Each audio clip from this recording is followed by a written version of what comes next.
Are you a fan of Dragon Ball? Then get ready to embark on a great adventure into the world of Dragon Ball Z. Yeah, I said Dragon Ball Z. This Minecraft mod adds all the iconic characters, villains, and heroes and worlds from the Dragon Ball franchise universe into Minecraft. So unleash your inner Saiyan and let's get right into it. So I'm going to be showing you how to play this mod and all the features that it includes, but first I just want to commemorate the mod creator who did sadly pass away a few years ago. So downloading his mod and keeping it alive is just the least that we can all do to keep his legacy and this project alive and all of his other mods. So now let's jump into the mod showcase. So to begin in Dragon Block Z, we first want to press the V key. This will allow us to access the character sheet, as you can see. Now from here, this allows us to pick from all the different races in Dragon Block Z, and I'm going to go through all the races. So as you can see, first of all, we have the human race. So the humans have high stamina and ki, they have weaker attacks, and they have 2 transformations which will get stronger as you level up in the mod. Now the second race we have are the Arcosians. So Arcosians basically have high defense and speed, they have an average attack power, and they have 2 transformations with the ability to gain a temporary 100% power boost. Then Saiyans over here, as you can see, these are probably going to be the most popular. They have low stamina and a mediocre defense, but they do have the strongest attacks in the mod. They have access to a total of 8 different forms. They start weak, but they will become powerful. Then we have the Namekians. So these guys have low physical might, they have massive ki damage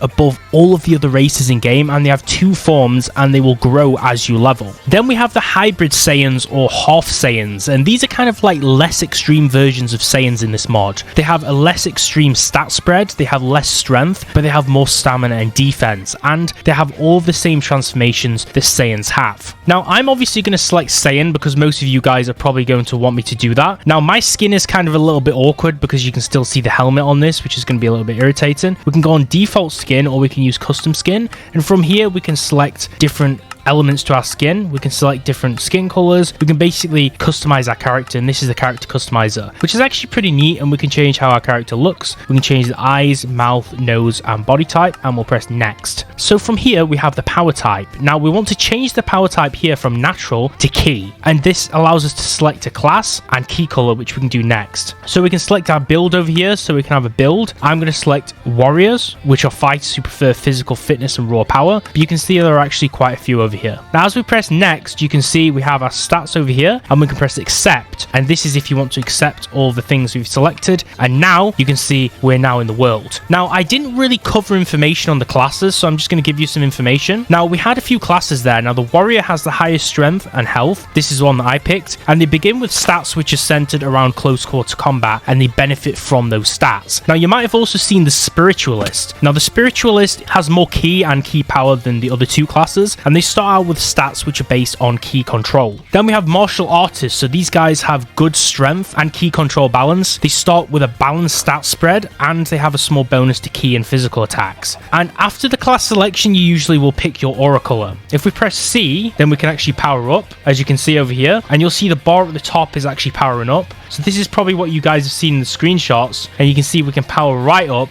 and we've got this blue aura. So this is my aura color, which is actually blue, which you can see around my character, and all these particles are kind of flying off it, right? Now you can see if I hold space, it jumps higher because I'm a Saiyan. Now you'll notice on this interface over here, you may be confused as to what everything is. Now let me explain the GUI in this mod. So you can see our health has disappeared, and it's been replaced by this little red bar on the right hand side, which is a yellow and red bar. Let me just explain this. So the red bar part of this represents your health, and the stamina is the yellow segment. It's kind of in a blood drop appearance, and the blue bar at our top left of our screen represents the character's ki. Now if we press V again, now you can see the character menu has changed. So we've gone from the character sheet to set up our class and character, and now it's changed to the character menu. So in here you can see a range of different things. So we have the TP over here. So this is the current training points that you have. It basically shows you how you level up your attributes and how you get skills in game. Now this is gained by things like punching entities, which gives you a 20% chance to gain TP per hit, and training via the training menu or completing story missions. That's how we level up this stat. Now we also have information here. So we have the race, which we are Saiyan. We also have the gender and class. So we have the gender over here. We have the class, which which is warrior, and then we have the form, and we have the current alignment. So it shows you basically if you're good and bad. It's kind of like a reputation system. There's information in the top right, so we have power release, which is at 50%, and then there's also your stats down here, which is shown. We have a difficulty menu as well, which is here on the bottom right hand button. So we have other buttons like help here, and we also have client settings here as well. Now let me explain your attributes. So on the left hand side you have what's called attributes. Now we have quite a few attributes here, so let's go through what they are and what they do. So the first one is strength. So as you can see, strength is your melee damage. So basically energy drain of transformations and stamina drain increases with the strength stat, and it increases your melee damage, and you have a multiplier which is based on your race and class, and that's the same for all different attributes. Now for dexterity, this basically increases your defense and speed, and the amount of speed increase is dependent on this attribute limit, which is set at a default of 500. Then we have constitution. So this is basically an increase to your health and stamina, which is called body and action time in game, and basically you need to keep this higher than your strength so you don't run out of stamina when you're in a fight. This is very important for a balance. Then we're moving on to willpower. So willpower just increases your key power, and it increases key attack damage, and mind increases the chance of gaining TP, which are those points we mentioned before, and it allows you for acquiring skills. So the chance of TP increasing depends on the attribute limit. Then spirit is your measure of your key pool, so this increases your key by raising the stat too. Then you also have what's called the upgrade multiplier. Okay, now the upgrade multiplier goes from 1 times to 10 times to 100 times and finally 1000 times. This upgrades an attribute a further number of times, which is based on which one that you actually select out of those figures. And then you also have the attribute upgrade cost, which requires training points to upgrade. Then we can also click on the skills menu down here as well. This lets you see the skills that you've acquired and allows you to level them up. You begin with this, which is called the super form over here, which is skilled at level 0 by default, and you can use 100 TP and 5 mind points to purchase it later. So this is not purchased by default. Now you actually have to find a master NPC in game to learn from to then acquire more skills in this mod, and different masters or different master mobs will actually offer you different stats, which is quite interesting, which means you need to find different ones. Acquiring more skills will fill up this page naturally, okay? So if you want more entries into this, you need to find more skills. And deleting skills from here when you've actually unlocked them and acquired them will actually refund mind points, but you don't get those TP points back, so keep that in mind. Then we have key attacks menu or key techniques.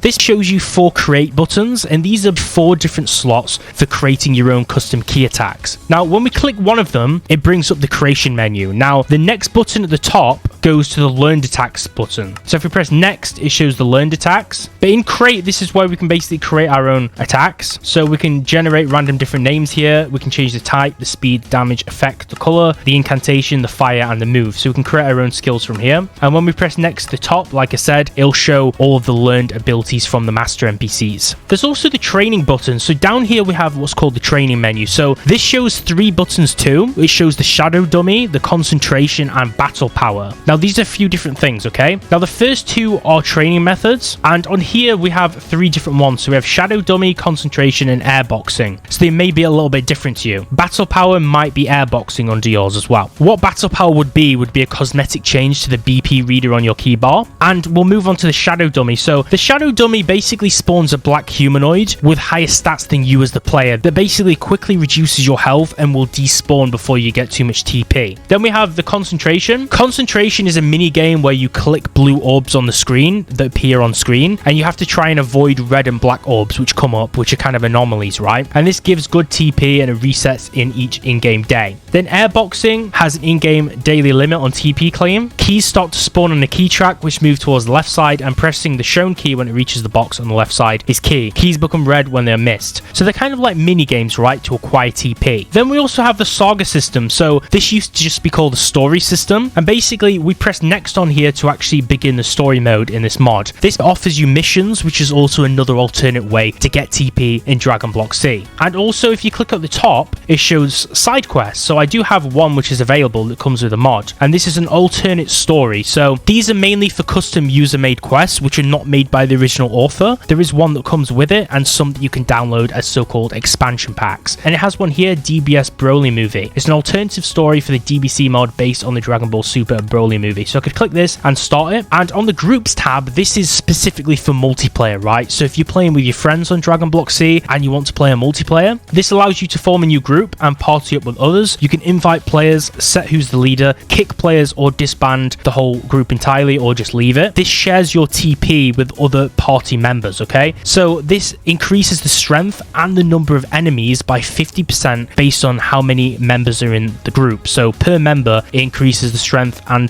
number of those enemies by 50%. So it scales the mod in correspondence to how many people are playing together, which is really nice. And it allows you to play quests together. And side quests, if you were to click on next, it would basically start the story, and it tells you need to talk to Moose and Roshi. Now, under client settings, you may have been curious about this before. So this basically allows you to customize a lot of settings in the mod. These are things like positions of elements in the GUI in the user interface tab. So if you would go in here, this is basically GUI. And then you can also, under graphic settings, change things like particles, like the amount, the speed, and the different particles in the mod. And also, if you download custom UIs, you can actually add them here too and customize them in here also. Now, the help menu is for people who don't really know how to play the mod. Maybe they haven't found this video or they need some additional information. And this shows guides for the mod content. So we'd click on guides and we can have information on the keybinds and all of the different stats in the mod. So anything you don't understand, you can take a look here, like the dimensions, for an example, which is interesting. And also the recipe section allows you to have a look at a number of different recipes from the mod, which is useful, and you can use it in correspondence with the wiki. But I actually have to admit that the mod's help button is actually better than the information on the online wiki. So this is actually better. It has more information than the wiki online, which doesn't really have that much information. So this is what you should be using to have a look at all the recipes and information in game. But you could use a recipe viewer mod like not enough items to kind of do the same thing, right? Now let's talk about power release. So if I want to release my player's power, we must be above 0% release. Now you can see right now it's 50%, which is good. If we hold the C key, it basically activates our power unleash, right? This will basically give you a custom aura, which is based on your custom color that you selected earlier, and it rises the key bar, which you can see at the top left of the screen. But remember, as you can see, mine's at 50%. This is actually because it caps at 50%, so you can't actually go higher than this value. Now, it did start at 0% earlier. You may have seen me actually charge up, but to actually increase the release, you need to purchase the potential unlock skills from those master NPCs we talked about earlier. So those are the basics of the Dragon Block C mod, but there's actually some structures in game. So I'm going to show some images on screen for these structures in the places that I can, and these have different purposes. They have different NPCs inside of them, and they're based off the anime. So we have Kami's Lookout, we have Goku's house, we have Roshi's Island, Korin's Tower, Babidi's spaceship, the Cell Games Arena, and Frieza's spaceship. Now there's also a few planets in game. I believe the total is 2. We have the planet Namek or Namek, and we have planet Vegeta. So if you enjoyed this video on the Dragon Block C mod, make sure to give it a like and subscribe, and leave any questions about the mod that you don't understand in the comment section down below, and I'll try my best to get back to you and answer them. And in exchange, like the video and subscribe, and I'll catch you real soon.